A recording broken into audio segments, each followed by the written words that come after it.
call me, let me know what's going on. And my brother worked in an office building in downtown Detroit, and he called me and said they're evacuating our building. Wow. And I said, why? And he said, well, I think they're just trying to be cautious because of what's going on. And at this point, I was still clueless, and I said, what are you talking about? And he said, have you turned on the TV yet? So I turned it on, and as soon as I turned on the TV, I saw the second tower falling, and it was just, so then of course my first reaction is, get on the phone and call work, and I say, do you need me to come in? And they said yes, so.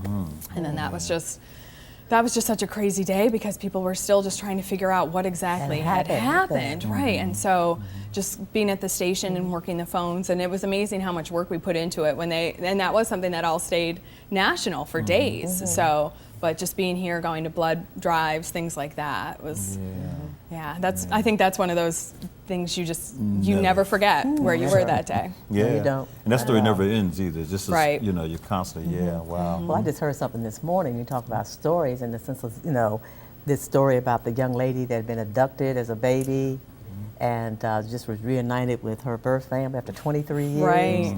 And I'm like, that was just overwhelming that. It was a cold case, had been, back in the files, put away. And the thing that was so excited about it is she was the one that actually initiated the search. It's those kind of stories that really make it worthwhile. And I'll never forget, I was in another newsroom at the time when my news director, this was in Northern Michigan, said they found Elizabeth Smart. And my first thing was, alive? Because I could tell from his tone that he was excited and it sounded promising. So, and he said, yeah. And so like watching those kind of stories, and those are the stories that we really do enjoy covering. And I like the stories that we do where we can especially highlight something great that's going on and bring it to other people's attention, like fundraisers and things like that. And I mean, breaking news is fun as well because it's exciting and it's really interesting to figure out what's going on and getting people to talk to you and then being able to bring that information to people right away. And as a reporter, do you have input into, let's say, it's not a breaking news story, it's just you're looking for some things to cover. So are you able to I don't know how to do it, do you sit down at the table and kind of talk about things happening in the community and all that? That's exactly what we do. We sit down, we have meetings every day, twice a day, and there's always little mini meetings that happen throughout the day, but those two are definite at set times. And we go through, and I usually talk about what happened on the morning, if anything happened, and then we go through what are the planned events for the day, from press releases, things like that. And then everyone takes a turn and goes around the room and says, hey, I heard this, or one of my contacts said this, or I noticed that. And so everyone is expected to contribute. And it doesn't matter if you're on, it's not just the on-air people, it's a lot of the producers and assignment editors, everyone contributes because anything that's going on in their lives is probably affecting other people as well. Nice. I like that. And you just mentioned about on-air people, and that's the other piece I was going to ask you about as a general assignment reporter versus a news anchor, okay?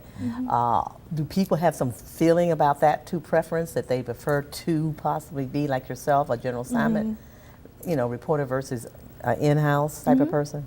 Yeah, a lot of people do have different preferences of what they like, and a lot of times people start off as a general assignment reporter, and that is a good way to get a feel for the community and then to anchor. I personally, I wouldn't mind ever when I fill in anchor, I'm fine with that, but I like being out and being out and meeting people and being out when the excitement is happening as well. But the anchors also have such an important role too because they're the face of the station and they're who people really recognize and feel like they get to know because for the reporters, our part is usually only about a minute 30 throughout the whole newscast. So the anchors also, it's a good team effort, I really think. I really believe that. Well, the reason I asked that question is it appears that longevity-wise, those anchors seem to be in place. Because I remember I'm from the Washington, D.C. area, and I've been gone now for 26 years, and I could be down there visiting, and some of those anchor people are still there. Right. Looking just as young, though. We as TV people are not so fond of the high definition movement. I mean, that's not great because for the most part, makeup can cover a lot if you've had a late night or didn't get a good night's sleep. But high def shows everything. But how important is that, though? I mean, that was always sort of one of the raging kind of controversies.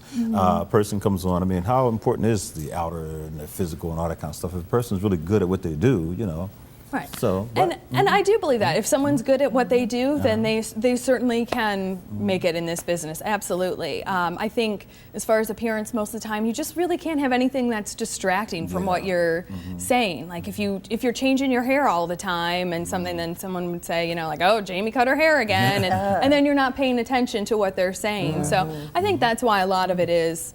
We dress pretty conservatively, usually suits and, blazers and that kinds of thing. And that's just, we do want to represent the station well. Yeah. But, I mean, I certainly don't think that someone just, if they're not a knockout, can't make it. I mean, But the viewers, they are critical, aren't they? I mean, they notice everything, right? Oh, absolutely. I've gotten plenty of viewer feedback. I mean, there have been times when I've cut my hair and viewers have written in to say they loved it, and others have said, your hair looks terrible, you never should have cut it. And, so when you do get comments like that, and you just have to roll with it as, okay, that's... How does that affect your self-esteem? Yeah, I mean, it's certainly hard to hear, and also we sometimes have consultants who come in, and the first time I met with a consultant, this was in the smaller market, and I had only been doing it for about a month, and the first thing she told me was, well, you're not wearing enough makeup, which no woman wants to hear.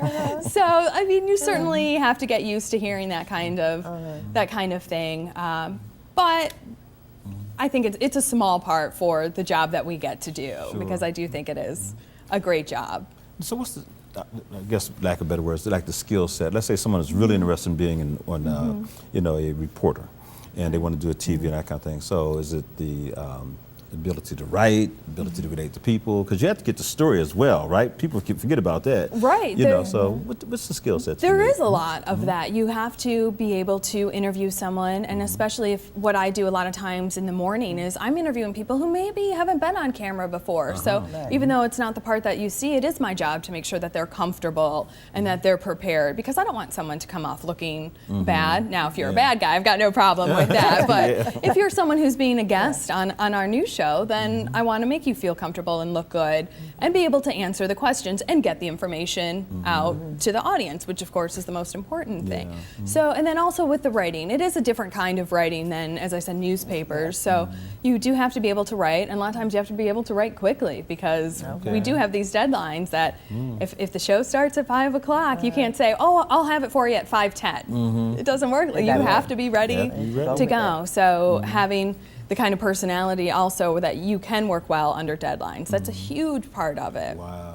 Well, the other thing interesting, particularly as a general assignment reporter, and you're out there, okay? The person on the street, let's say, in that regard.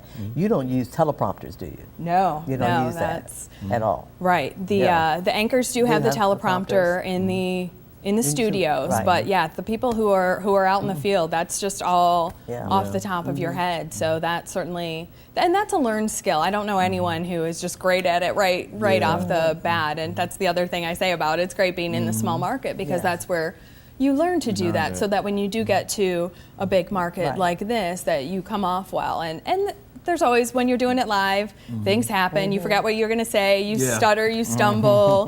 That it happens. So you have to be used to doing that, and being able to cope when those bad moments do happen is also part of it. I'd imagine also the pressure to get the facts right. Oh. And also report that. And, Absolutely, because working, especially when it is local news, we are reporting on things that matter to people in the community. So whether it's something like a tractor trailer accident where we're just talking about what roads are closed and what the detour is, that matters to people that morning on their way to work. And then also when you are talking about things, if it's a criminal case, if it's a murder or something like that, if you're talking about the victim, then you're talking about someone's loved one there. You've got to get it right. And then you also have to give the same respect to the person who, although sometimes you don't always want to, but the person who's accused as well, because innocent until proven guilty, and you still have to have that. So it is a big deal, and that's one of the things that we're struggling with right now as media is changing, because we are on a 24-hour news cycle, and there is always that need to get it faster and faster and faster. And sometimes mistakes do happen, and that's just, I think we all kind of cringe and feel bad when we hear about that, because it is so important to what we do, is to make sure you have it right.